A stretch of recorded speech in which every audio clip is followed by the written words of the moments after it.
Assalamualaikum warahmatullahi wabarakatuh. Allahumma salli ala Sayyidina Muhammad wa ala ali Sayyidina Muhammad. Burung pipit, burung terkukur, hinggap di dahan bersama-sama. Apa tanda orang bersyukur?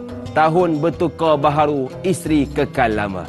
Salam hujung minggu dan salam tahun baharu kepada seluruh keluarga besar Tanyalah Ustaz. Biar tahu jangan keliru. Ketika kita berlayar di tengah lautan yang luas, kita tidak boleh mengendalikan angin. Akan tetapi kita boleh berusaha mengendalikan layarnya. Oleh itu, selamat berlayar di tahun baharu. Mudah-mudahan kejayaan dunia dan akhirat milik kita semua. Sedang penonton yang dirahmati Allah sekalian.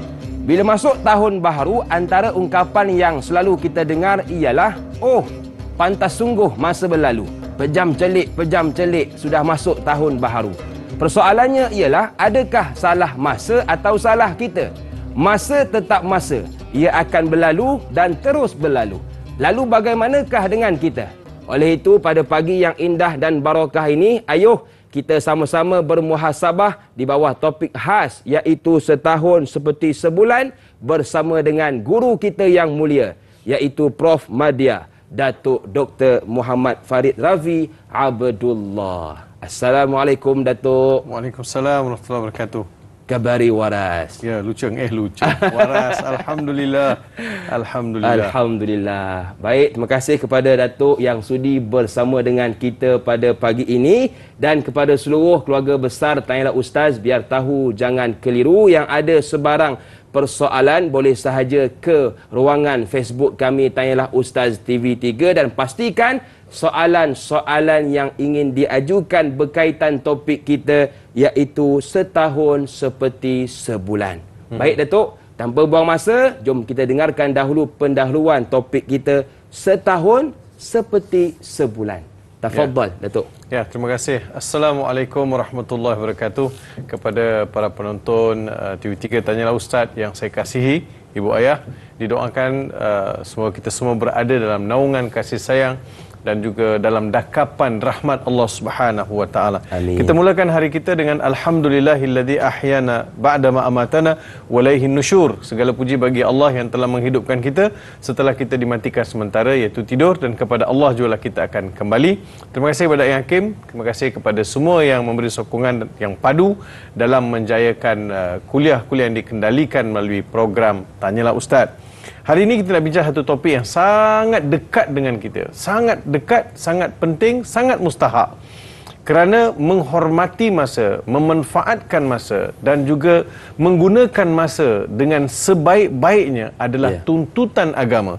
Tak ada satu perkara pun atas dunia ini yang terpisah daripada masa. Betul. Solat subuh mesti selepas azan subuh. Setuju. Tak boleh pukul 5 sebab ada Tanyalah Ustaz. Tak boleh.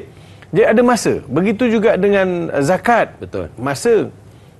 Begitu juga dengan haji. Masa. Begitu juga dengan bulan puasa. Kita berpuasa. Masa.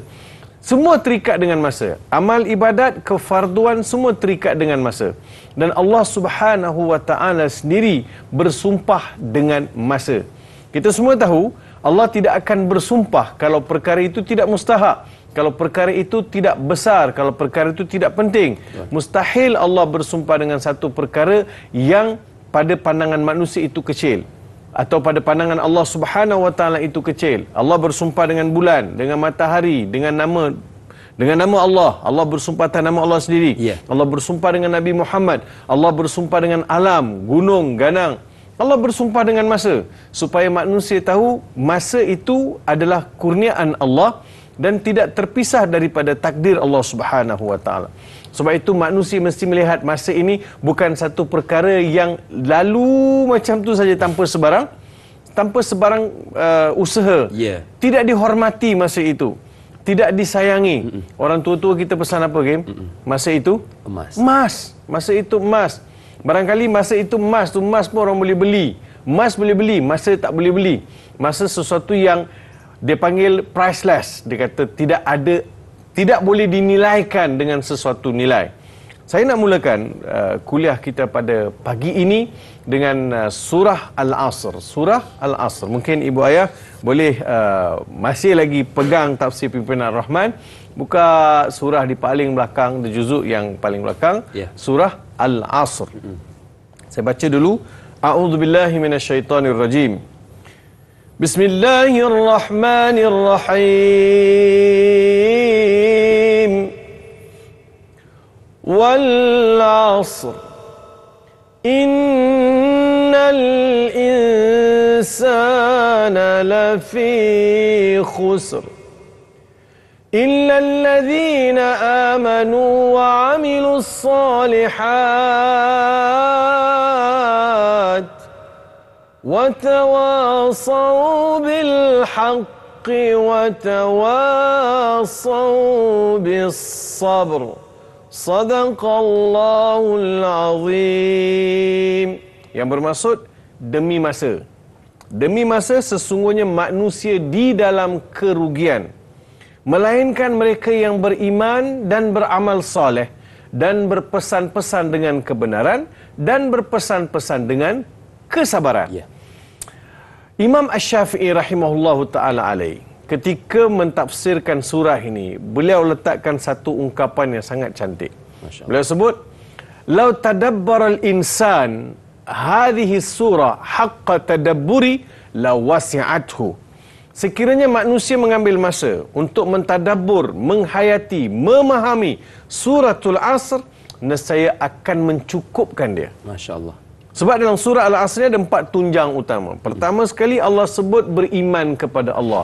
Yang keduanya Allah Ta'ala sebut beramal soleh. Yang ketiganya Allah Subhanahu Wa Ta'ala sebut berpesan-pesan dengan kebenaran. Yang keempat Allah pesan supaya berpesan-pesan dengan kesabaran. Jadi cantiknya surah ini, seperti mana Ibnu Abbas bila ditanyakan mengenai surah ini, Ibnu Abbas jawab, Al-Asru huwa zaman. Apa itu suratul Asr, wahai Ibnu Abbas? Ibnu Abbas jawab, Al-Asru huwa zaman. Masa yang Allah sumpah itu adalah merujuk kepada zaman. Zaman. Begitu juga Imam Fakhruddin Ar-Razi. Fakhruddin Ar-Razi memberitahu bahawa di antara perkara yang menakjubkan di dalam Al-Quran yang menggembirakan manusia adalah suratul Asr. Kerana manusia harus tahu betapa tingginya kedudukan masa di sisi Allah Subhanahu wa taala. Allah pernah pesan dalam hadis kursi, jangan pernah ada di antara kita yang mencela masa. Jangan cela masa. Wa ana dahr, dan akulah masa itu, kata Allah Subhanahu wa taala. Oleh demikian jangan kalian pernah mencela masa. Apalah masa ni laju sangat, apalah masa ni. Jangan, masa itu adalah ketetapan pemberian Allah Subhanahu wa taala. Rintitan daripada surah yang kita bacakan ini, sebelum saya pergi pada tafsiran surah ini, Hakim, tajuk kita adalah setahun seperti sebulan. Setahun seperti sebulan.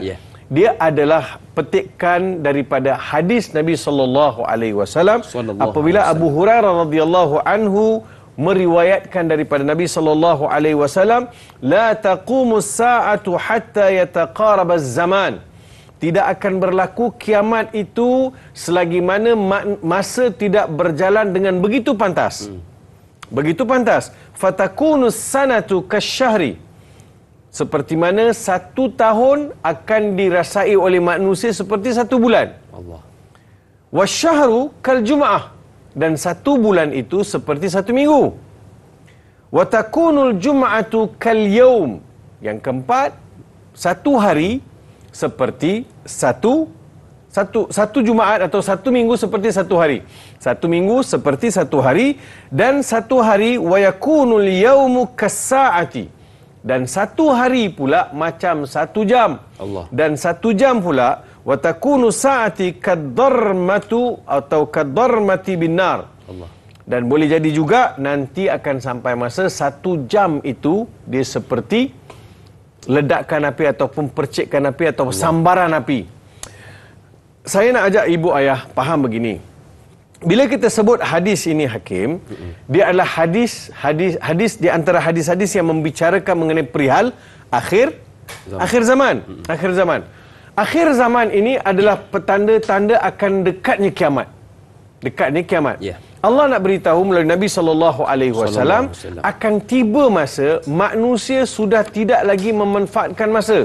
Manusia tidak lagi menghormati masa. Manusia sudah tidak lagi herankan masa. Yang manusia heran, yang manusia rasa pelik, kenapa cepat masa lalu? Betul. Ya apa dah hujung tahun. Dah tahun baru dah. Tahun baru dah. Malam tadi anak-anak saya berlari daripada tingkat atas kata, "Bah, Happy New Year, bah." Selamat tahun baru, bah. Saya kata anak-anak abah dah masuk tahun 2023. Masya-Allah. Dah masuknya lajunya macam baru Januari, Februari. Betul. Dah hujung tahun. Kita sendiri pun rasa masa itu berjalan dengan begitu pantas. Sebab itu Ibnu Hajar Al-Asqalani ketika mensyarahkan hadis ini, beliau sebut bahawa di antara perkara yang nak disampaikan oleh baginda Rasulullah sallallahu alaihi wasallam adalah hilangnya keberkatan masa. Allah. Hilang keberkatan masa. Hakim, semalam kita bincang. Ya. Di antara perkara yang kita rasa seronok bila Allah manfaatkan kita pada jalan dia. Setuju. Betul tak? Setuju. Allah gunakan saya, Allah arahkan saya, Allah takdirkan saya berada dan tanyalah Ustaz. Saya berada dalam NGO, saya bantu mu'alaf, saya bantu fakir miskin, saya terlibat dengan zakat, saya terlibat dengan majlis agama. So Allah manfaatkan saya. Orang jemput saya bagi kuliah, orang jemput saya bagi motivasi. Allah manfaatkan saya. Ya. Maksudnya masa saya itu berlalu dengan pantas dengan manfaatkan masa tersebut pada jalan-jalan yang Allah suka.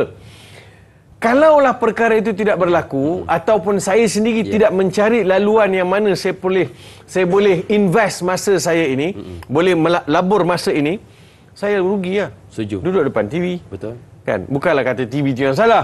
Kita macam tak tahu benda nak buat. Betul. Habis dengan medsos. Habis berapa jam satu hari habis dengan telefon bimbit dengan media sosial. Semalam pun kita ada bincang di antara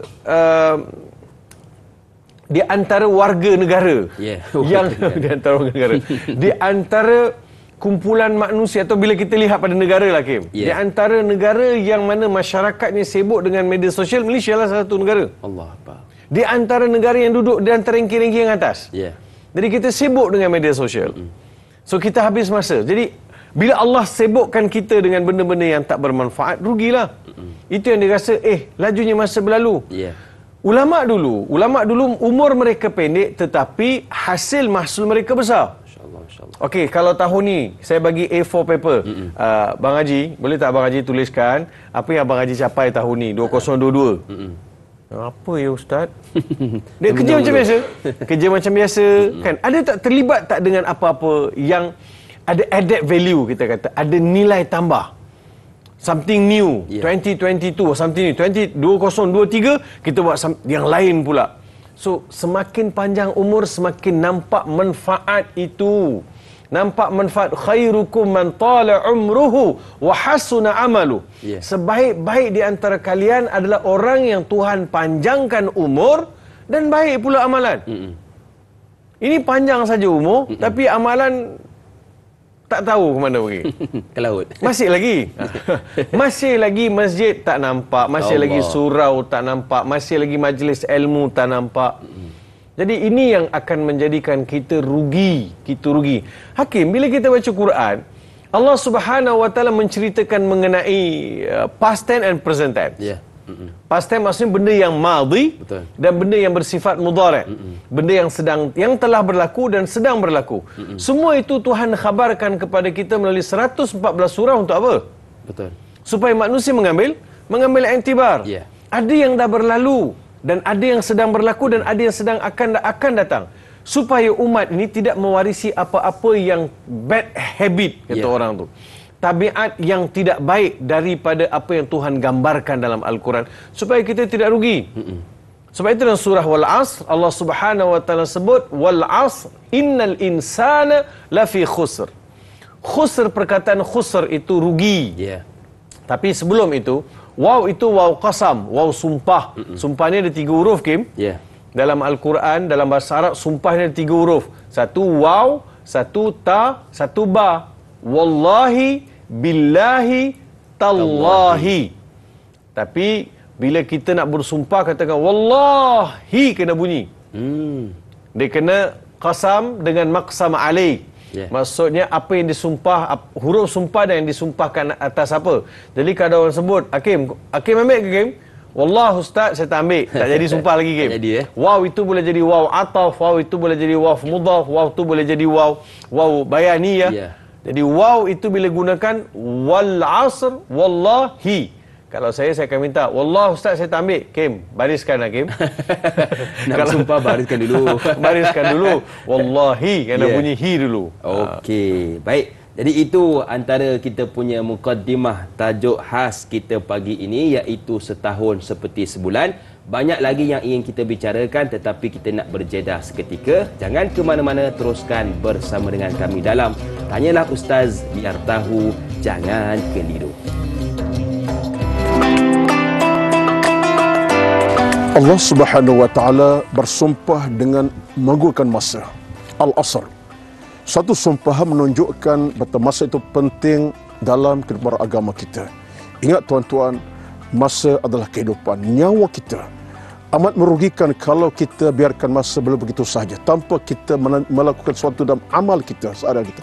Justru bagi saya yang penting sekali ialah bagaimana masa itu boleh menjamin keselamatan kepada kita dengan cara bina amal salah yang berkekalan, bina pribadi yang mukmin bertakwa kepada Allah Azza wa Jalla. Jadikan masa penuh dengan kebaikan kebajikan demi untuk kebaikan dunia.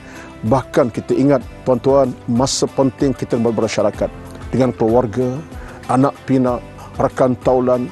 Sebab itulah kata para ulama, masa yang paling berharga ialah bila mana kita dapat menghabiskan hubungan kita dengan Allah Subhanahu wa taala melalui amal salah yang konsisten, istiqamah kepada Allah Subhanahu wa taala. Justru apa yang penting adalah ingat masa kehidupan kita.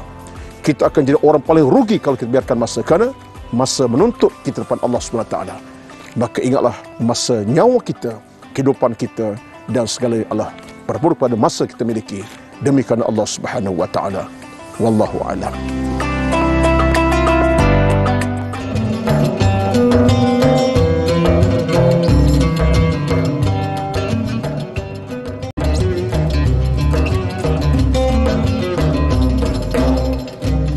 Bila masuk tahun baharu, umur makin meningkat, kudrat makin dikerat. Bila masuk tahun baharu, banyak benda nak dibuat, tapi tak larat. Bila masuk tahun baharu, kubur makin merapat, kiamat makin mendekat. Masih lagi bersama dengan saya, Da'i Hakim, juga guru kita yang mulia, Prof. Madya Datuk Dr. Muhammad Farid Ravi Abdullah, membicarakan berkaitan setahun seperti sebulan. Sebelum kita nak meneruskan perbincangan pada pagi ini, sedikit makluman kepada sedang penonton yang dirahmati Allah sekalian. Hadiah khas hampir 50 e-book percuma untuk semua penonton Tanyalah Ustaz di madadcenter.com. Sihir Pemusnah Syurga, Klinik Al-Fatihah, Kaedah Mudah 5 Minit Hafal Quran, Diari Solat Anak, Si Oyen, Diet Cara Rasulullah dan banyak lagi. Tingkatkan ilmu pengetahuan sambil meninjau perkembangan Murtada Dakwah Center, yakni sebuah pusat komuniti Islam dinamik mengimarahkan fungsi masjid 24 jam sebagai aset ekosistemnya. Bakal menyinar sebagai mercu tanda Kedah Darul Aman 2030. Murtada Dakwah Center, di sini kecintaan Islami bermula. Baik, kita nak teruskan perbincangan kita pada pagi ini.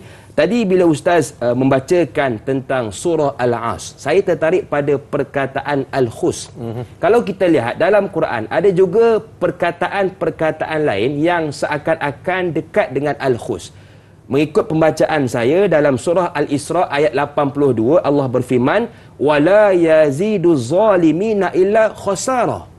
Sama juga dalam surah Az-Zumar ayat yang ke-15. Ala zalika huwal khusranul mubin. Jadi ada dua perkataan, yang pertama khasara, yang kedua khusran. Jadi adakah sama atau bagaimana? Ya, terima kasih Da'i Hakim yang membantu saya pada pagi ini. Bila kita perhatikan, ibu ayah, para penonton, pada kalimah khusr, cuba pinjamkan mata, tengok pada kalimah khusr. Kha, sin, ra. Ada berapa huruf? Ada 3 huruf. Pada kalimah yang kedua yang Hakim bacakan tadi, dan Hakim bacakan tadi, khasara. Kha, sin, alif, ra. Ada berapa huruf? Ada 4 huruf. Satu lagi kalimah yang Hakim baca dari surah yang berikutnya ialah khusran. Khusran, kha, sin, ra, alif, nun. Ada berapa huruf? Ada 5 huruf. Dia bermula dengan 3 huruf, khusr, jadi 4 huruf, khasara, lepas tu khusran, jadi 5 huruf. Ya. Sebenarnya inilah gambaran kerugian manusia. Masya-Allah. Ada yang rugi sikit, ada yang rugi lebih, ada yang langsung rugi. Yang langsung rugi itu khusran. Masya-Allah. Seolah-olah digambarkan dia duduk dalam kawah kerugian. Dia duduk dalam kawah kerugian, dia tak mau keluar dah. Dia berada dalam bahasa yang dengan izin dia kata comfort zone. Comfort, dia tak mau buat dah, dia tak mau usaha dah.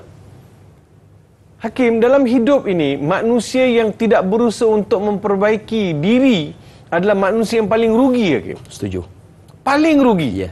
Dia mesti rasa diri dia tu dalam kerugian, khusr. Saya rugi, kalau nak kata rugi, semua kita rugi hari ini. Semua kita rugi.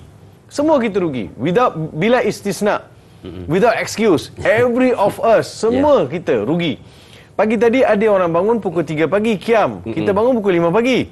Ada orang dah qiyam, ada orang dah tahajud, ada orang dah solat tasbih, ada sempat baca Quran, pergi masjid, solat sunat, qabliyah 2 rakaat, solat bersama dengan imam, berdoa dengan imam. Lepas tu selesai solat subuh baca Quran lagi, balik rumah, sebelum balik rumah beli sarapan untuk anak isteri, sampai rumah rehat baca Quran lagi, tengok berita, tengok itu, tengok ini, tengok tanyalah ustaz.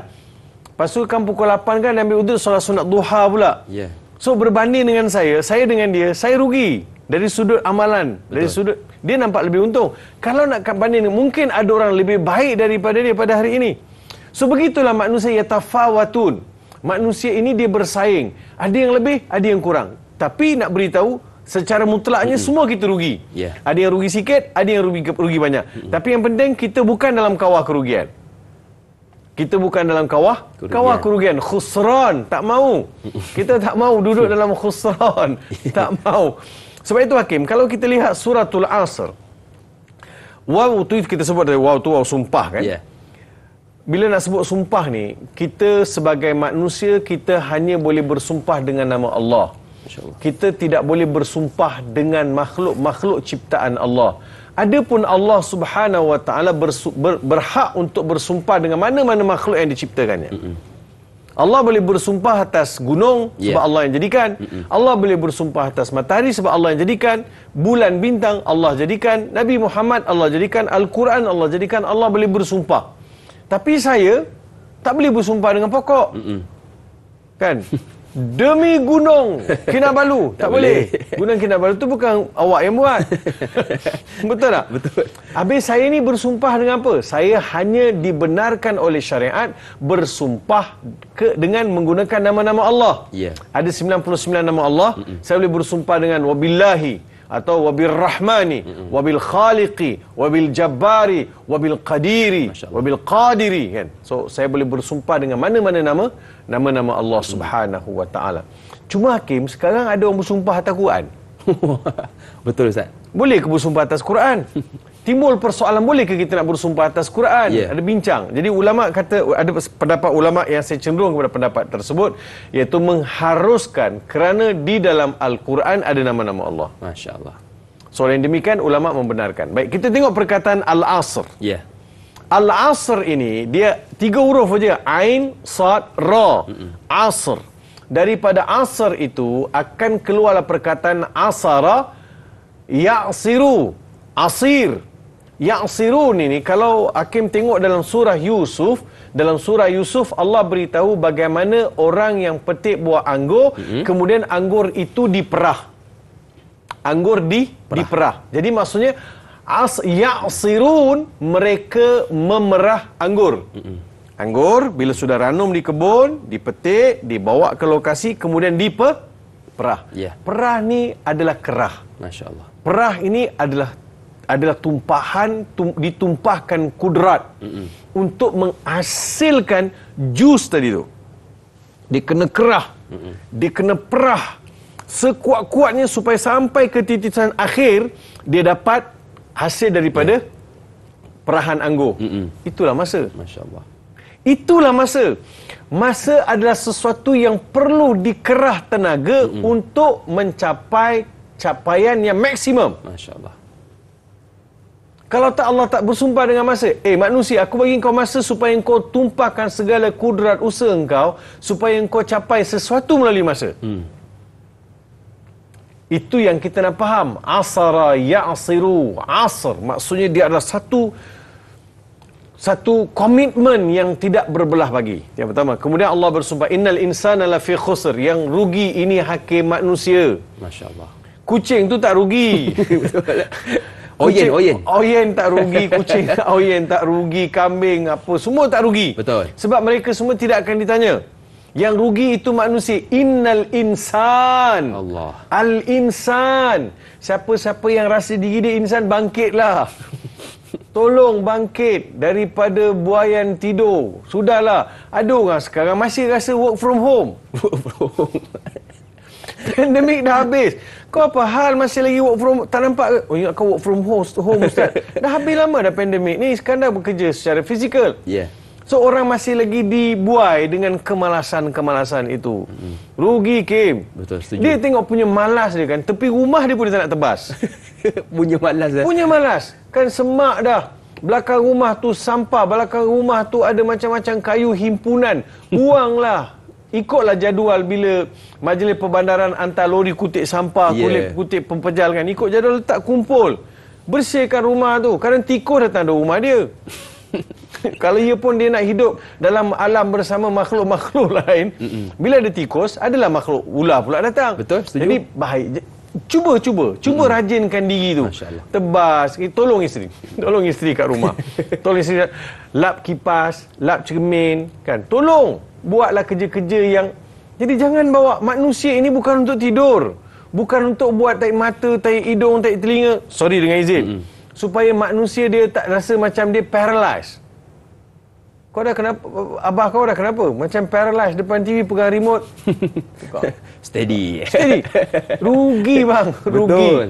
Saya nak tanya soalan saya nak tanya. Jujur jawab. 2022 berapa kali kita khatam Al-Quran? Masya Allah. Berapa surah kita dah baca? Berapa banyak surah kita dah hafal? Masya Allah. So kita nak ke mana sebenarnya?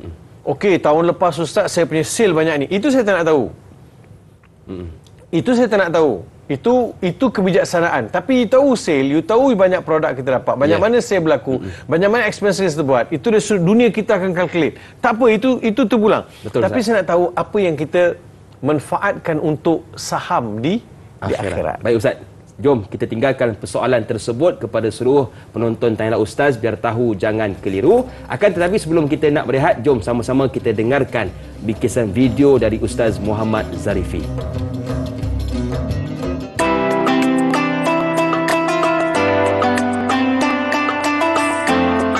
Assalamualaikum warahmatullahi wabarakatuh. Para penonton yang dirahmati Allah, khususnya bagi orang-orang muda. Tahun baru ni, saya nak ajak kalian semua, jom kita tadabbur surah Al-Kahfi. Sebabnya apa? Cerita Ashabul Kahfi, para pemuda Kahfi ini, mereka ialah pemuda yang beriman. Innahum fityatun amanu bi rabbihim wazidnahum huda. Oleh kerana mereka beriman kepada Allah, Allah berikan petunjuk kepada mereka. Orang muda, tahun baru nak buat apa? Jom kita buat kerja dakwah. Saya percaya orang-orang muda, mereka ada kemahiran dalam macam-macam perkara. Boleh buat poster, boleh buat video pendek, boleh buat apa-apalah kerja yang kreatif. Dan kreatif ini penting untuk kita menyebarkan dakwah dan kandungan-kandungan Islam. Sebagai contoh, bagaimana kaedah untuk kita ajak orang untuk bersolat, kan? Kita tahu solat itu bermula dengan takbiratul ihram, sampailah salam yang kedua, Assalamualaikum warahmatullahi, Assalamualaikum warahmatullahi. Jadi, macam mana kita nak ilustrasikan ataupun nak bawa konten-konten dakwah seperti ini dalam masyarakat? Ada yang lukisannya cantik, gunakanlah. Ada yang dia mahir buat lagu ataupun lirik-lirik yang indah-indah. Tulislah lirik-lirik yang indah dan lagu-lagu yang berkualiti itu untuk mengajak orang kembali kepada Allah Subhanahu Wa Taala, kembali kepada fitrah. Jadi anak-anak muda sekalian, kita merupakan khaira ummah kuntum khaira ummatin ukhrijat linnas. Kita sebagai khaira ummah, ingat ada tiga perkara. Yang pertama, kita mengajak orang ke arah kebaikan. Yang kedua, kita mencegah dan menegur kesilapan, kita mencegah kemungkaran. Dan yang ketiga, kita beriman kepada Allah Subhanahu wa taala. Jadi, orang muda sekalian, mari kita isi masa kita dengan perkara yang bermanfaat. Sebaik-baik manusia, kata Nabi, khairun nas anfa'uhum linnas. Sebaik-baik manusia, mereka yang memberikan manfaat kepada insan lain.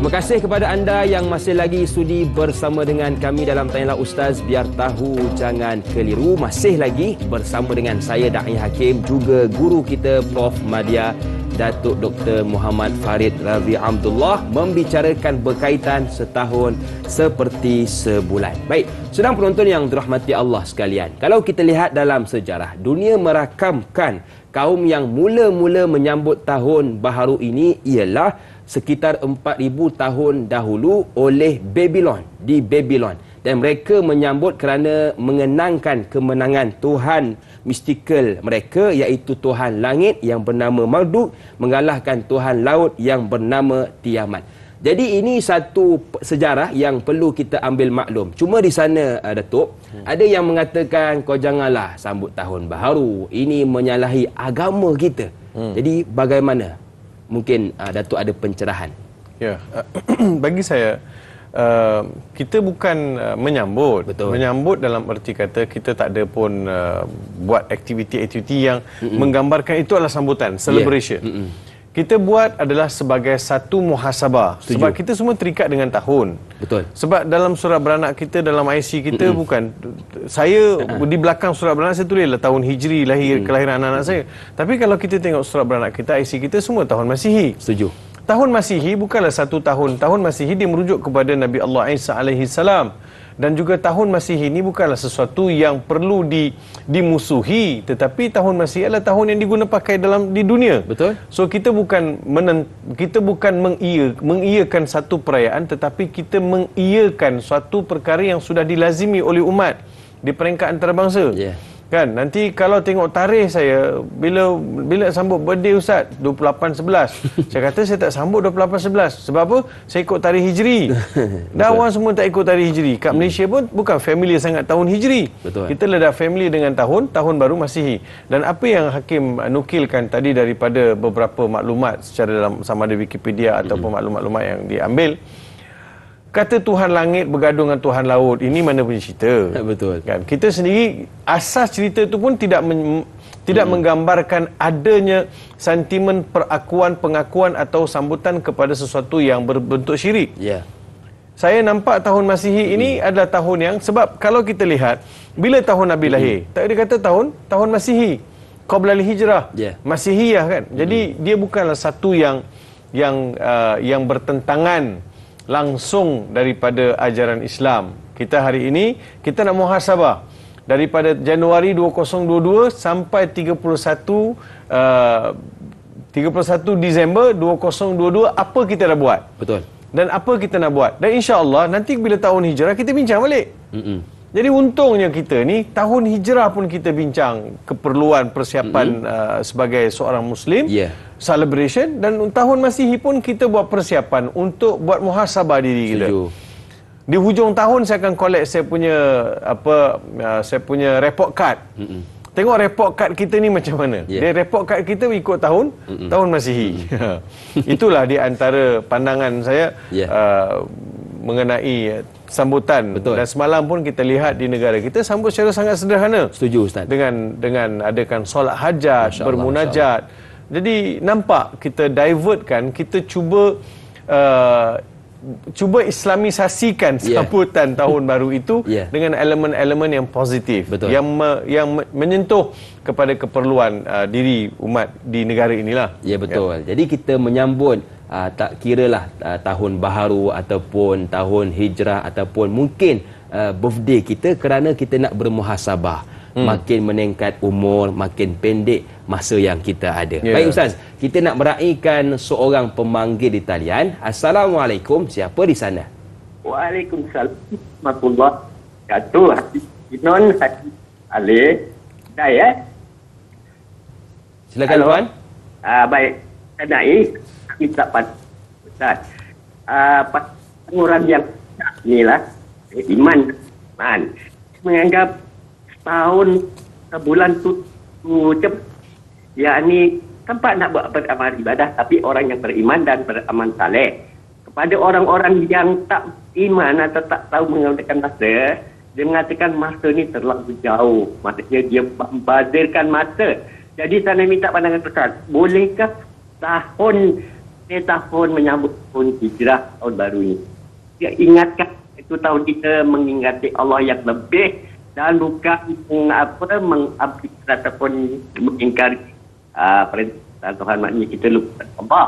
Dan kita kalau boleh ialah kita hendaklah kita sentiasa mengingati Allah, sebab kita ni jadikan oleh Allah untuk mengingatkan, untuk berpesan-pesan kepada kebaikan.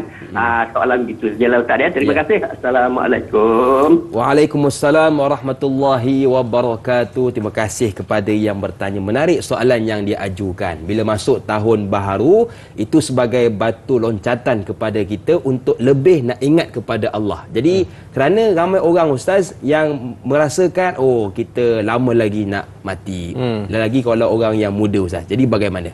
Ya, terima kasih kepada Tuan Haji Tokinul atas pandangan tadi. Ya betul. Saya fikir orang muda, generasi muda, tak mesti orang muda lah. Maksudnya semua kita. Setuju. Semua kita harus mengambil kesempatan yang Allah Subhanahu Wa Taala berikan dengan meningkatkan lagi keakraban kita, kefahaman kita dan juga tunduk patuh kita kepada perintah-perintah Allah Subhanahu Wa Taala. Dan juga biarlah tahun 2023 ini report card kita ni banyak biru daripada merah. Kalau boleh setiap hari kita buat report card kita kan. Setuju. Kita buat report card kita hari ni solat 5 waktu, kat mana solat? Kalau solat di masjid, kita tik. Kalau tak ada, kita nampak ujung minggu ni, kita nampak banyak mana kita solat di masjid, banyak mana kita solat di rumah. So kita nampak ada balance itu. Hari ni saya baca tak Quran, tik. Betul. Letaklah 3-4 KPI satu hari. Solat mesti berjemaah, mesti baca Quran, mesti ada sedekah, mesti tanya khabar mak ayah, mesti tolong isteri kat rumah. Contoh, ambil 5. Itu aja saya sempat nak ingat. Buat 5. So kita tik lah, hari ni ada solat jemaah tak? Tik. Ada baca buku tak? Tik. Ada sedekah tak? Tik. Apa yang kita tik? Tengok satu hari tak ada apa pun tik. Tak ada tik.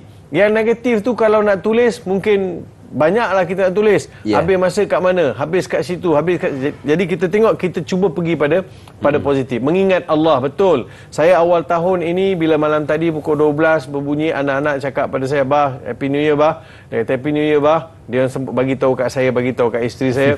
So peluk anak-anak saya, cium. Saya bagi tahu semoga anak-anak abah jadi anak-anak yang soleh dan soleha untuk tahun 2023. Yang ada exam ni, please study hard dan juga jangan lupa Allah, baca Quran, jangan. Jadi ada benda yang saya sampaikan. Sebagai permulaan tahun ini, saya dah beri peringatan. Dah beri peringatan, awal-awal bagi peringatan supaya di hujung tahun dia kata tak bagi tahu pun. Sebab itu kita hari ini kita nak bincang setahun seperti sebulan. Supaya tak ada yang tiba-tiba terkejut. Lah Ustaz, dah habis dah ya. Dah hujung tahun. Lah ilah, dah habis, nampak laju Ustaz Masa sekarang lalu laju. Saya kata apa laju-lajunya, masa tak laju engkau. Kita yang leka dengan masa. Macam samalah Kim. Dia solat asar. Asar sekarang ni katakan 4.25. 4.25. Dia solat zuhur 4 suku. 4 suku nak dekat asar. Nak dekat dengan asar. Assalamualaikum warahmatullahi wabarakatuh. Assalamualaikum warahmatullahi wabarakatuh. Duduk tengok baca WhatsApp, azan asar. Dia kata, "Ya Allah, cepatnya masa masuk." Nak kiamat dah ni. Cepatnya masuk. Baru zuhur dah habis dah masuk asar. Padahal awak yang lambat. So orang yang selalu lambat. Sebab itu Nabi SAW beritahu kepada kita, ni'matani maghbunun fihi ma kathirun minan nas. Dua nikmat yang manusia leka, lupa, alpa dan tidak mengendahkannya. Apa dia? Pertama sekali as-sihhah, kesihatan. Yang keduanya wal faragh, kelapangan. kelapangan dan juga kesihatan. Manusia sia-siakan. Sebab itu Nabi selalu sebut, bila sebut orang muda ni, dan juga Haji Tok Kinem pun ada sentuh tadi, bila sebut orang muda, Nabi SAW suka pada amal ibadat orang muda. Syabun nasya'a fi ibadatillah, pemuda yang membesar dengan taat kepada Allah Subhanahu wa taala. Lihat saja pada Al-Quran, riayatul Qur'ani lisyabab, bagaimana Al-Quran meraihkan, buat persiapan terhadap generasi muda. Bermula dengan kisah Nabi Musa alaihi salam dengan Firaun masa muda, Nabi Yusuf, Nabi Zakaria, Nabi Muhammad sallallahu alaihi wasallam, dan nabi-nabi ini berhadapan dengan pelbagai ujian di seawal usia. Mereka tak give up. Mereka tetap kental dalam menghadapi segala macam cubaan dan ujian. Sebab itu kita nak buat persiapan. Awal-awal tahun ini kita suntikkan imunisasi dalam badan kita sebanyak mungkin, sekuat mungkin, supaya 12 bulan ini kita nampak rechargeable, kita nampak sentiasa dalam keadaan kuat untuk menghadapi ujian. Buat persiapan lah. Jangan ada yang terkejut pula, masa pendek, tak cukup masa. Dan saya pun tak faham. Baca Quran tak sempat Ustaz. Macam mana you tergamat sebut tak sempat? Betul. Apa yang menyebabkan awak tak sempat? Baik. Kita nak membincangkan tentang apa yang menyebabkan kita tak sempat nak baca Quran. Tapi WhatsApp insya-Allah sempat Ustaz. Jadi jom sama-sama kita beristighfar seketika. Jangan ke mana-mana, teruskan bersama dengan kami pastinya dalam Tanyalah Ustaz, biar tahu, jangan keliru.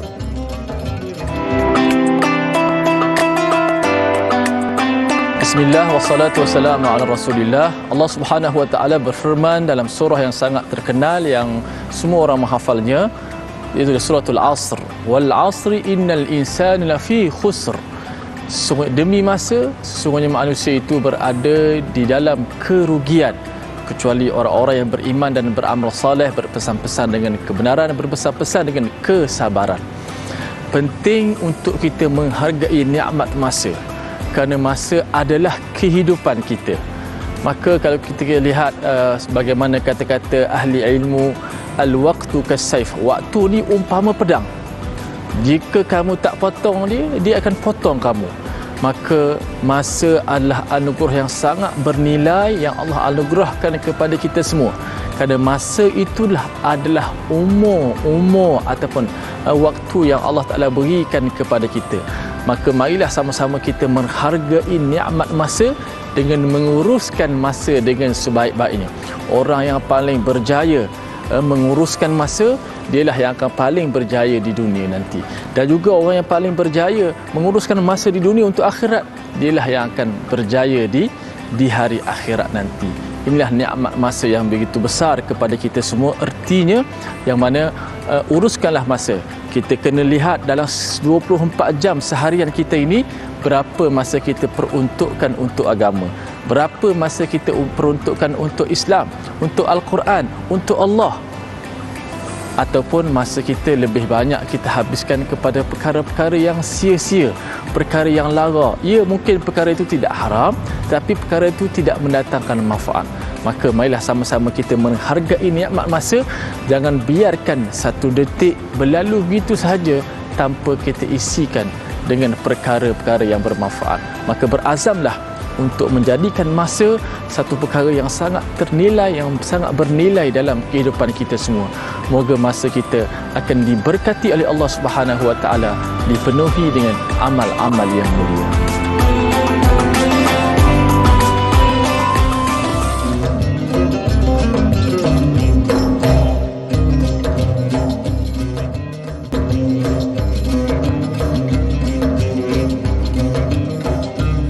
Terima kasih kepada anda yang masih lagi sudi bersama dengan kami dalam Tanyalah Ustaz, biar tahu, jangan keliru. Buat anda yang mungkin baru bersama dengan kami, hari ini kita membicarakan tentang topik khas, iaitu setahun seperti sebulan. Baik, tadi kita ada tunda satu kenyataan dari datuk kita, iaitu apakah sebab yang menyebabkan kita tidak sempat untuk membaca Quran. Contohnya. Yalah, silakan datuk. Terima kasih Datuk Hakim kepada para penonton yang setia bersama kami. biasa manusia beri alasan tak sempat. Baca tak Quran hari ni tak sempat. Sempat tak solat sunat tak sempat. Semua tak sempat. Apa yang sempat? Cuba cerita. Kenapa benda lain semua sempat? Bila kata agama, benda yang saham akhirat, benda yang akan mengimbangi emosi kita dan juga yang akan membantu menjadi segala urusan kita mudah, kita tak buat. Maksudnya kan bila solat ada kaitannya dengan kerja, bila baca Quran pun ada kaitan dengan hati. Betul. Bila berzikir, bila berdoa kan ada kaitannya dengan restu, panduan Tuhan. Kenapa yang elemen-elemen itu dibiarkan? Kenapa yang itu ditinggalkan? Kenapa kita nampak perkara itu tak penting? Sebab itu para ulama atau para sahabat pernah sebut, contohnya Ibn Mas'ud sebut, inni akhafu an yamurra alayya yawmun lam aqra fihi kitab Allah. Aku khawatir kalau ada hari yang aku lalui aku tak sempat baca Quran pada tersebut. Pernah tak kita merasakan demikian? Kan? Ada juga salafus soleh sebut, inni akhafu an akuna minal ladina ittakhadhu hadzal qur'ana mahjura. Aku khawatir kalau aku tergolong dalam golongan orang yang tinggalkan Al-Quran. Kerisauan mereka. Betul. Contohnya kita ambil Omar bin Abdul Aziz, khalifah yang hebat, yang buat blueprint macam-macam. Orang rujuk pada pemerintahan dan pentadbiran Omar bin Abdul Aziz.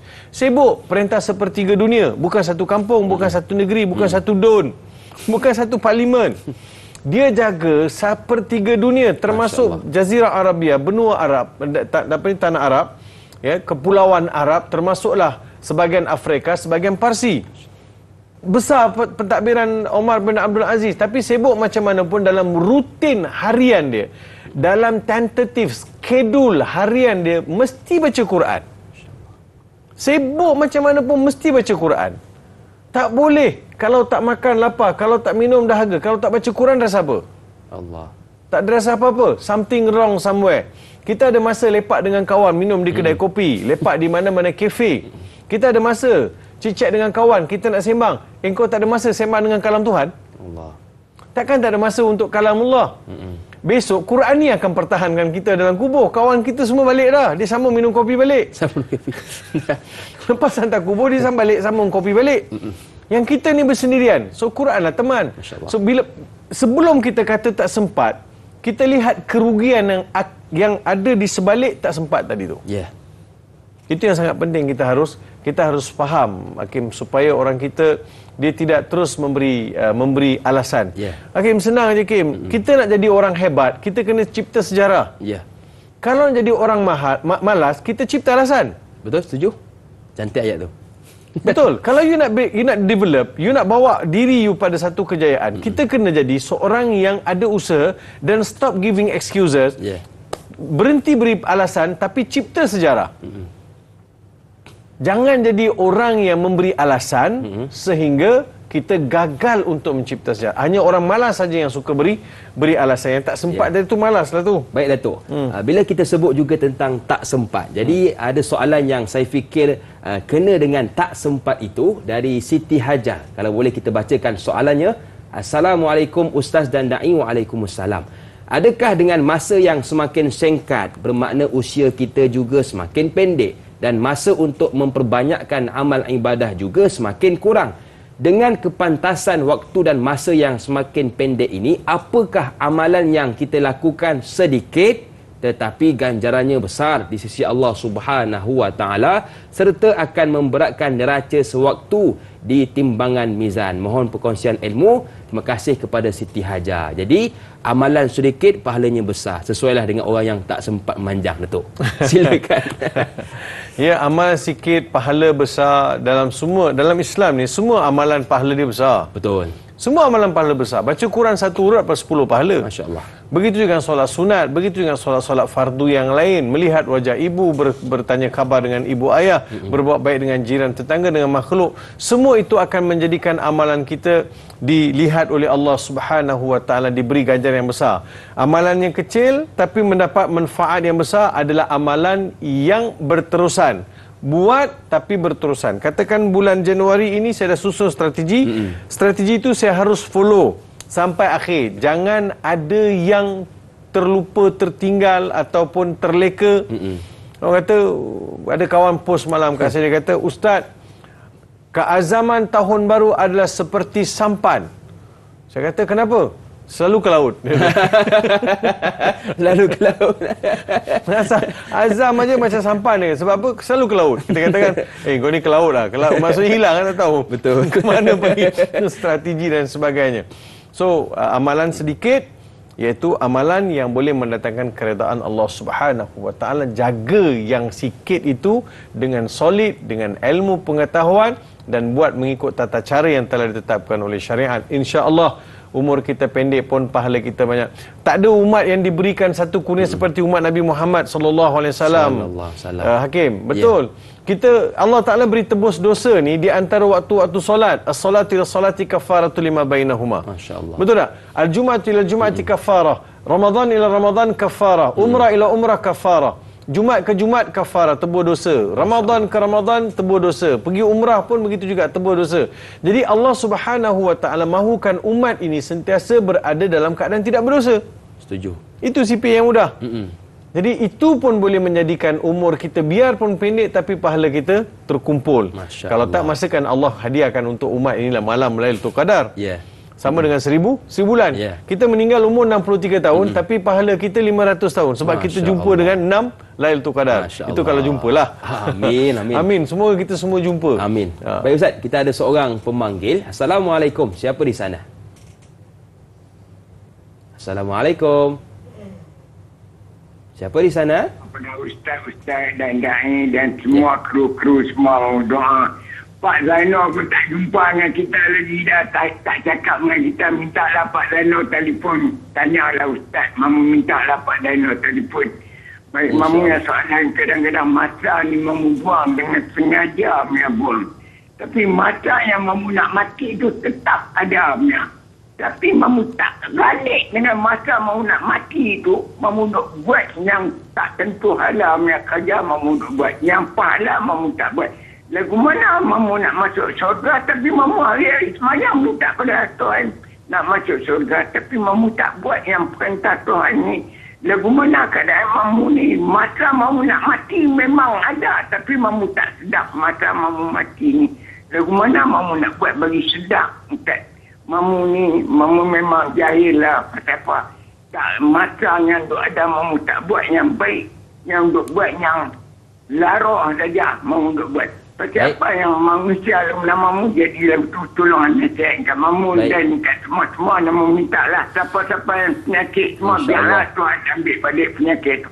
Yang tu soalan Mamu. Assalamualaikum warahmatullahi taala wabarakatuh. Waalaikumsalam warahmatullahi wabarakatuh. Terima kasih kepada Mamu atas soalan menarik, soalan yang diajukan. Kita hari kalau boleh semua nak ke syurga Ustaz. Tapi masih lagi melanggar perintah-perintah Allah Subhanahu Wa Taala. Itu apa yang boleh saya simpulkan soalan dari Mamu. Jadi bagaimana?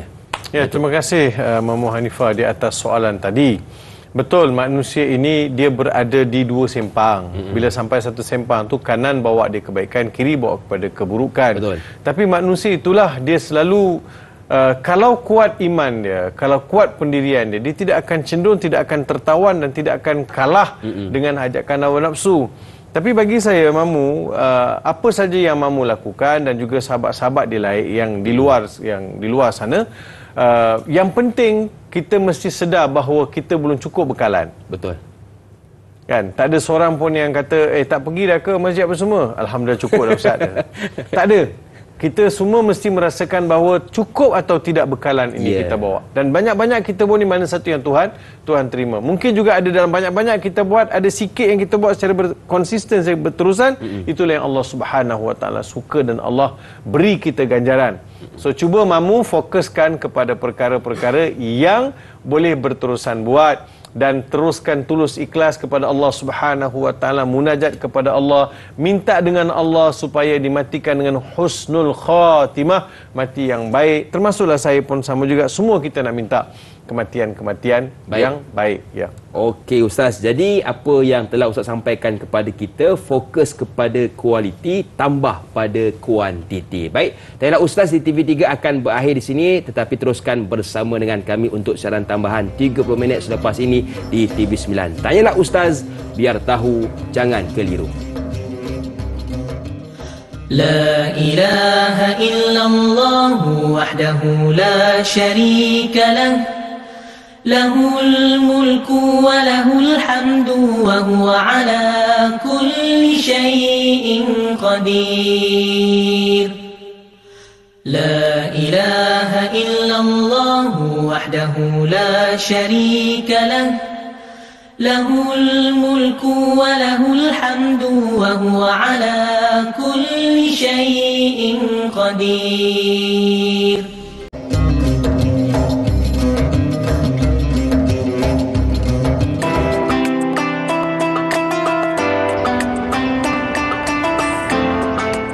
Assalamualaikum. Bersejajar dengan sambutan dan pengisian tahun baru, maka perubahan adalah merupakan perkara yang sangat dititik beratkan di dalam diary dakwah baginda Rasulullah sallallahu alaihi wasallam. Situasi yang kurang baik, kita berusaha untuk berubah kepada keadaan yang baik, ataupun keadaan yang sedia baik untuk kita beranjak kepada kondisi yang lebih baik. Bagaimana perubahan boleh dirintis? Bersejajar dengan hasrat sambutan, pengisian, kegembiraan semua orang terhadap sambutan tahun baru. Ada 5. Yang pertamanya adalah kefahaman. Perlu kita faham dan kita ketahui perubahan yang bagaimana kita perlukan. Kedua, perlu adanya penetapan. Kita perlu untuk memastikan bidang mana yang nak kita perbaiki, ke arah mana dan besar luas kapasitinya. Ketiga, kecakupan. Perubahan ini memerlukan kita untuk berubah daripada bidang ke bidang. Sama ada ianya merupakan bidang ibadah dan ilmu Islam, ataupun perubahan dalam bentuk tempat bekerja, cara komunikasi, perlu ada kecakupan. Keempat, perubahan boleh dirintis menerusi kecukupan. Kita perlu untuk menyenaraikan perkara-perkara yang diperlukan dan memberikan kebaikan bagi diri kita, ahli keluarga dan insan yang kita sayangi. Dan yang kelima, iaitu untuk kita memastikan penerusan. Apa juga perubahan, besar ataupun kecil, ke arah kebaikan, cabaran positifnya adalah untuk menjadikan diri kita konsisten, berterusan melakukan, biarpun kuantitinya itu sedikit dibandingkan dengan orang lain. Oleh itu, mari bersama kita usahakan perubahan ke arah yang lebih produktif dan progresif di dalam membina kecemerlangan dan kebaikan ummah menerusi rujuk sumber dan pandu bimbing 5 perkara tadi. Pertamanya kefahaman, yang keduanya penetapan, ketiga kecakupan, keempat kecukupan, dan yang kelima penerusan. Selamat tahun baru buat semua.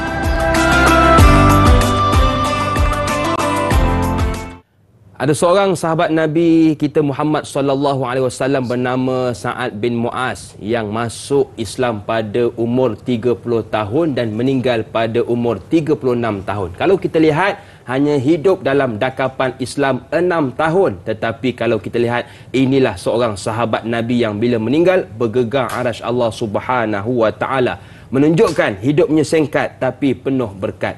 Biarlah hidup setahun seperti sebulan pun, dengan berkat akan terasa nikmat. Masih lagi bersama dengan saya Da'i Hakim, juga guru kita Prof Madya Datuk Dr. Muhammad Farid Ravi Abdullah, membicarakan setahun seperti sebulan.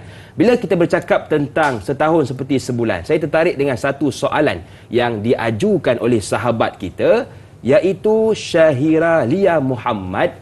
Assalamualaikum Ustaz dan Da'i. Waalaikumsalam. Walaupun tahu masa amat berharga dan berlaku begitu pantas, kita masih leka dan mensia-siakannya. Apakah tip-tip berharga bagi membina generasi masa kini supaya menghargai masa, kerana sekarang masa berlalu begitu pantas? Terima kasih juga kepada Syahira Lia Muhammad atas soalan.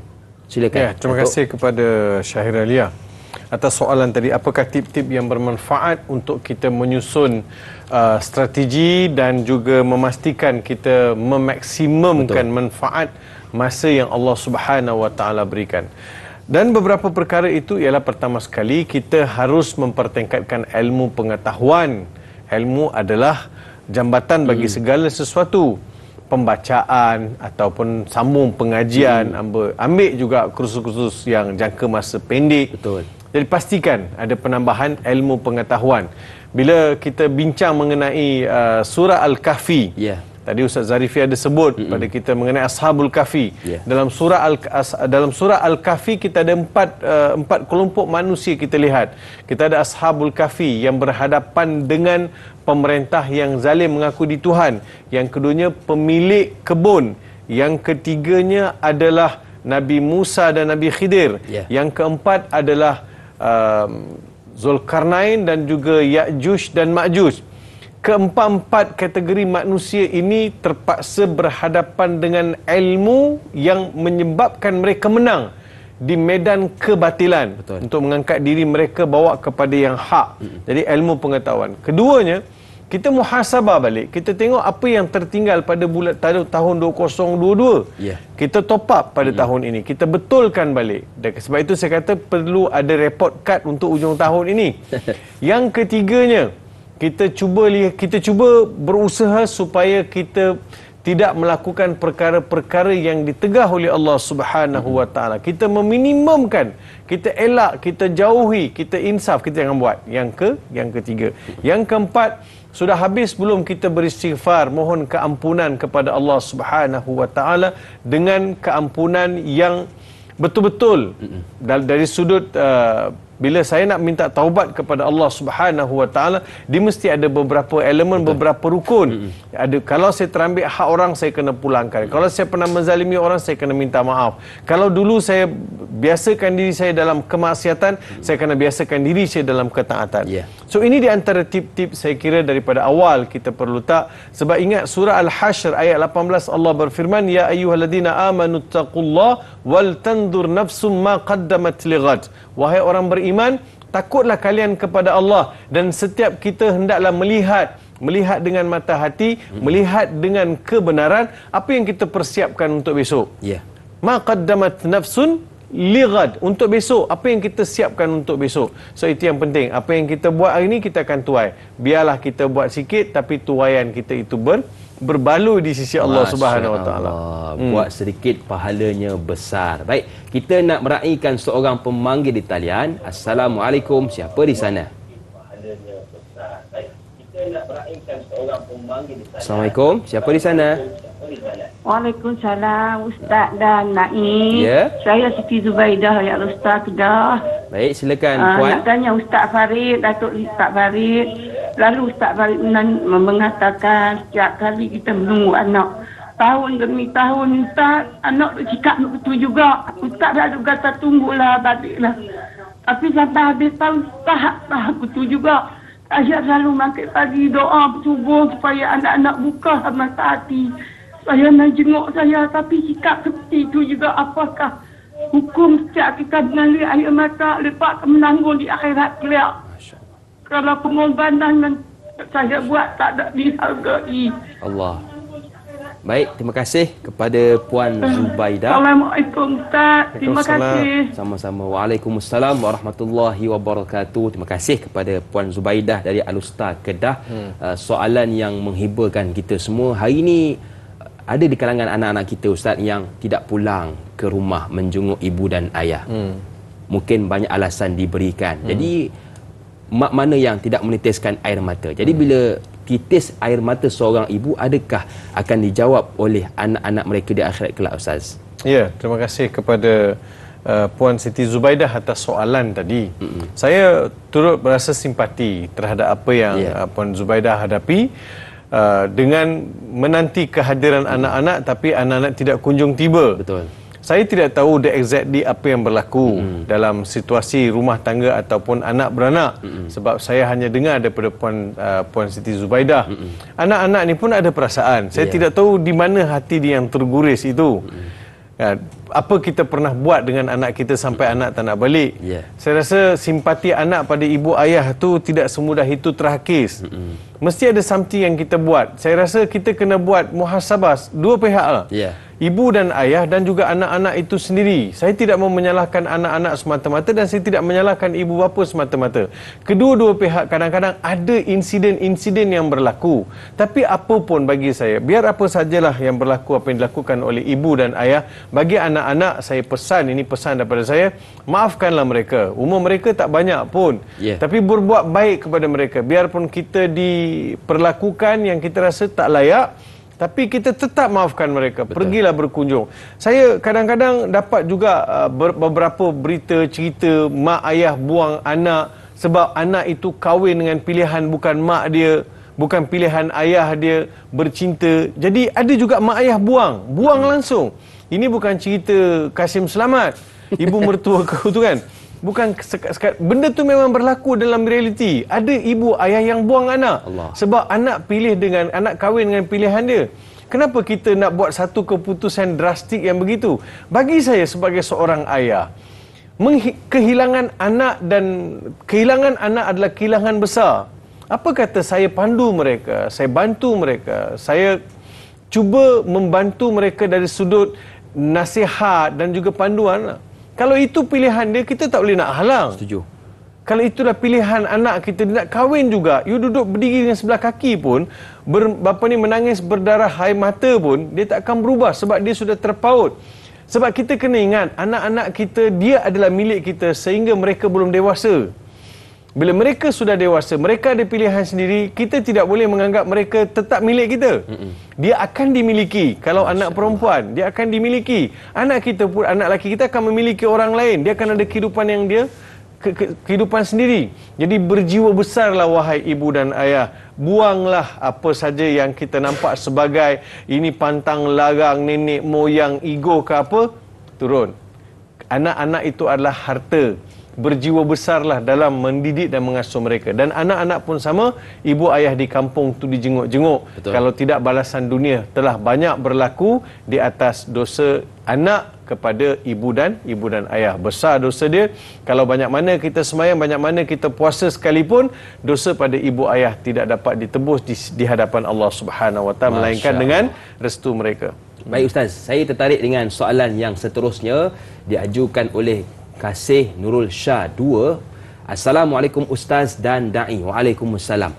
Bagi orang yang beriman dan bertakwa, setahun bagaikan sebulan dan dimunafaatkan dengan sebaik-baiknya, bagaimana untuk kita istiqamah dalam kebaikan dan mengajak orang sama membuat kebaikan kerana masa singkat dan kita yang selalu lara lupa bahawa dunia ini hanya sementara. Mohon pencerahan Ustaz, terima kasih.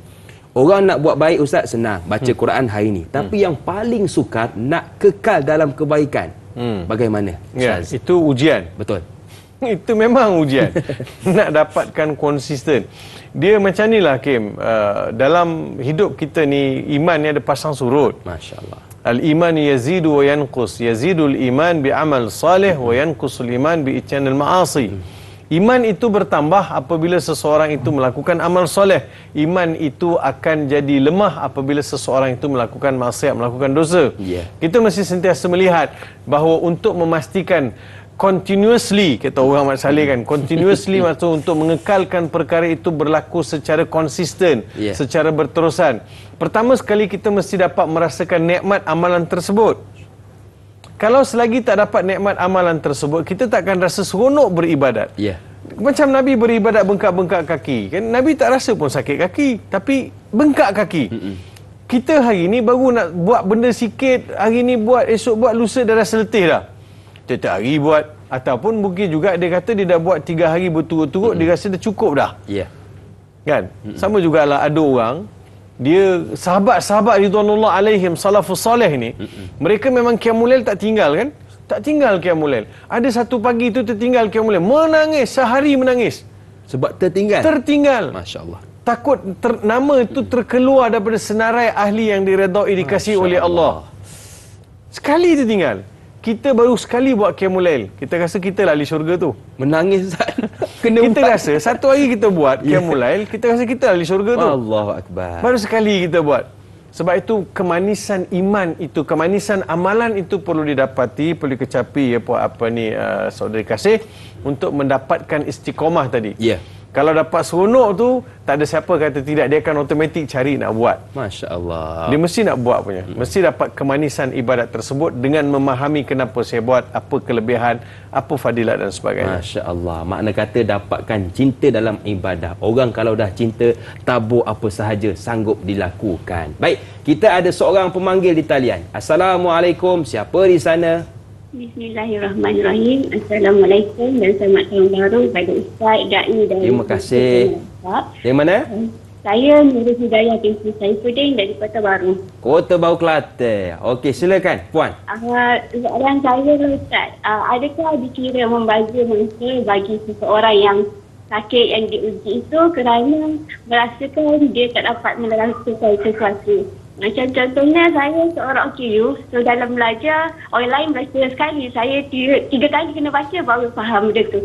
Adakah dikira membazir masa untuk saya kerana susah saya nak mendapatkan sesuatu yang diujikan. So macam mana sebelum baru ni kita nak menjadikan semangat dan motivasi kepada golongan ini, macam saya sahabat golongan OKU dan yang sakit yang diuji. Itu saja soalan saya. Sekian, terima kasih. Pertama sekali saya mengucapkan tahniah kepada Nurul Hidayah atas istiqamah, dan yang kedua atas soalan. Cuma kita nak mendengarkan soalan tersebut Ustaz, berkaitan tentang ialah hari ini ada orang yang diuji dengan kesakitan. Bila sakit, bila kita nak beramal mungkinlah tak sempurna dengan orang yang sihat. Jadi bagaimana Ustaz? Ya, terima kasih kepada saudara Nurul Hidayah dari Kota Baru. Bagi saya, pembahagian takdir Tuhan ini dia adalah sesuatu dalam rahsia Allah Subhanahu Wa Taala. Saudari kena baca 3 kali baru faham, kan? Sama dengan saya dulu pun. Saya bila masuk Islam, saya nak faham sesuatu perkara berkaitan dengan agama bukan senang.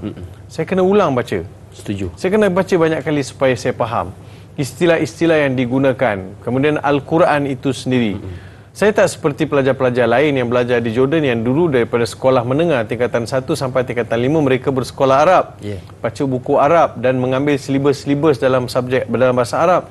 Saya sampai Jordan baru saya kenal huruf alif tu macam mana. Jadi saya mengalami juga situasi tersebut. Saya kena ulang kaji banyak kali baru saya faham.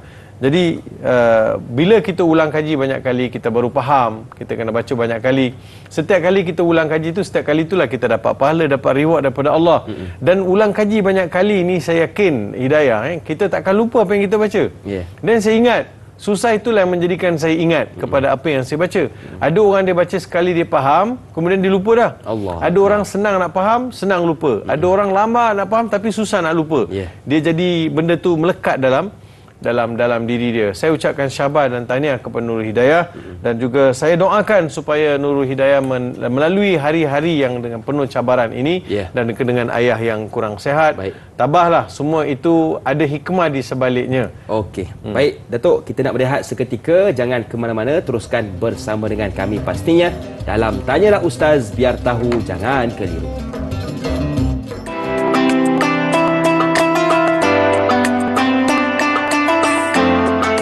Assalamualaikum warahmatullahi wabarakatuh. Kenapa ya seseorang itu sukar untuk menguruskan masanya? Ini sebenarnya bukan masalah yang biasa-biasa, tetapi masalah yang melibatkan ramai daripada kalangan kita dalam kehidupan kita seharian. Yang pertama adalah dia tidak memahami bahawasanya masa itu adalah satu amanah yang telah Allah Subhanahu Wa Taala berikan kepada dia. Dianggap masa itu bukanlah sesuatu yang dimiliki dengan wang dan ringgit, tetapi masa itu hanya percuma sahaja diberikan Allah Ta'ala kepadanya. Kerana itu, dia gagal menguruskan masa. Yang kedua, dia dalam kehidupan dia bukanlah seorang yang sistematik dalam menjalani urusan dia seharian. Ada kalanya orang-orang yang tidak mampu menguruskan masa ni kerana mereka tidak mempunyai prioriti dalam kehidupan. Mereka tidak ada keutamaan dalam perkara yang nak dilakukan, dan mereka ni adalah orang yang tidak fokus dengan pekerjaan-pekerjaan yang penting ataupun perkara-perkara yang penting dalam hidup. Yang ketiga, gagal memahami apa yang dimaksudkan oleh Allah Subhanahu Wa Taala dalam suratul Al-Asri ataupun dalam suratul Asri. Maksudnya Allah Subhanahu Wa Taala telah berfirman kepada kita, wal asri innal insana lafi khusr illa alladhina amanu wa amilus salihat wa tawasaw bil haqqi wa tawasaw bis sabr. Demi masa, sesungguhnya manusia itu sentiasa berada dalam kerugian kerana tidak menguruskan masanya, kecuali orang-orang yang beriman dan beramal soleh dan berpesan-pesan kepada kebaikan dan berpesan-pesan dengan kebenaran. Maka inilah yang harus difahami masa dalam kehidupan kita itu perlu diperah dan juga digembeling untuk kita menghasilkan yang terbaik. Justru pastikan anda mempunyai matlamat hidup, anda menyusun kerja dalam kehidupan anda, prioriti dalam kehidupan kita, insya-Allah anda akan berjaya menghormati masa.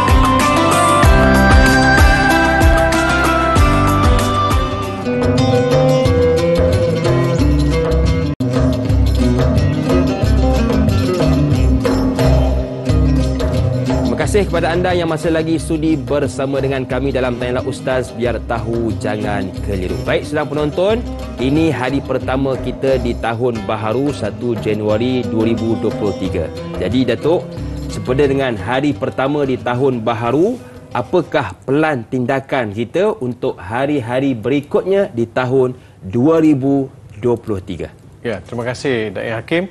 Pada para penonton yang saya kasih sekalian, mesti kita kena ada strategi. Apa plan strategi kita, dan kita letakkan KPI kita, Key Performance Indicator, dan kita buat dia punya measurement kata orang tu sampai ataupun tidak di penghujung. Semua ini selari dengan ajaran Allah Subhanahu Wa Taala dalam Al-Quran.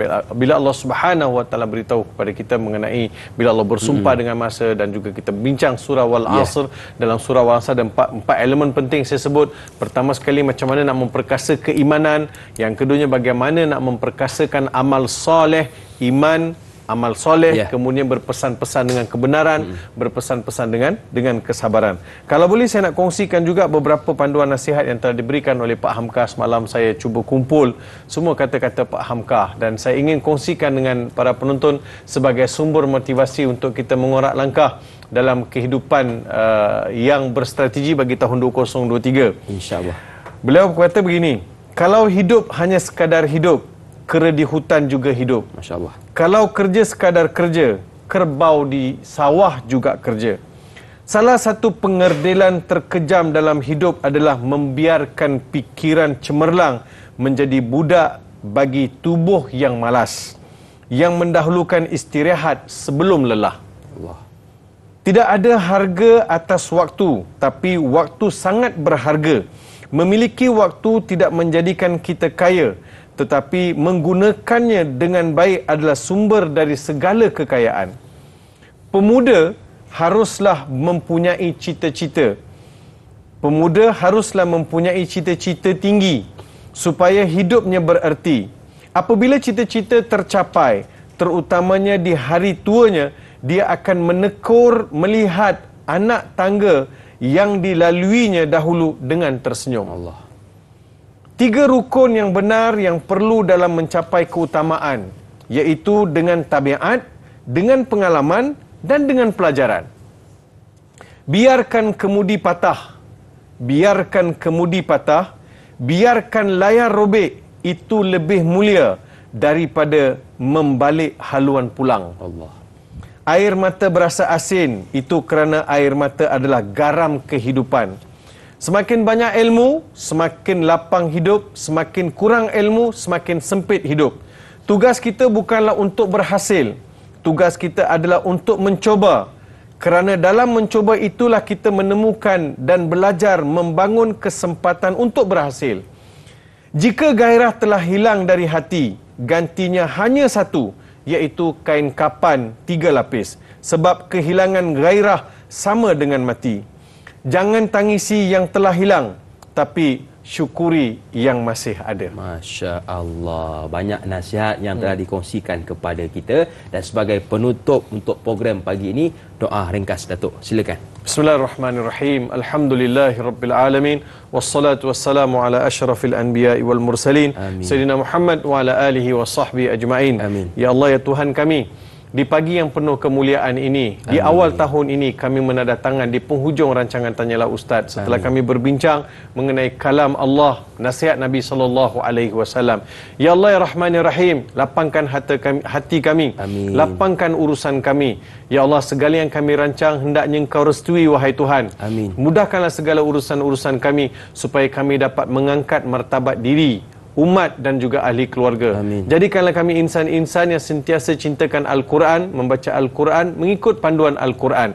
Jadikanlah kami sentiasa tekun mentaati perintah-Mu, ya Allah. Jadikanlah kami, sumbangan kami, apa yang kami dapat buat untuk membangunkan negara ini, Amin. agar mendapat restu dan juga keredaan daripada-Mu, ya Allah. Ya Allah, pandanglah kami, restuilah kami. Semoga tahun 2023 ini menjadi tahun yang membekalkan kami dan juga menjadikan kami cemerlang. Amin. Rabbana atina fid dunya hasanah wa Amin. fil akhirati hasanatan wa qina adzabannar. Amin. Wa sallallahu ala sayyidina Muhammad wa ala alihi washabihi wasallam. Walhamdulillahi rabbil alamin. Amin, amin ya rabbal alamin. Kepada sedang penonton yang dirahmati Allah sekalian, teruskan menonton Tanya Ustaz pada esok pagi bersama dengan sahabat saya Da'i Aiman dan juga panelnya Ustaz Zul Ramli Muhammad Razali di bawah topik Sejahtera ke atas kamu bermula 6.50 pagi. Saya Da'i Hakim mohon izin undur diri. Senyum nampak gigi, ada rezeki kita berjumpa lagi. Assalamualaikum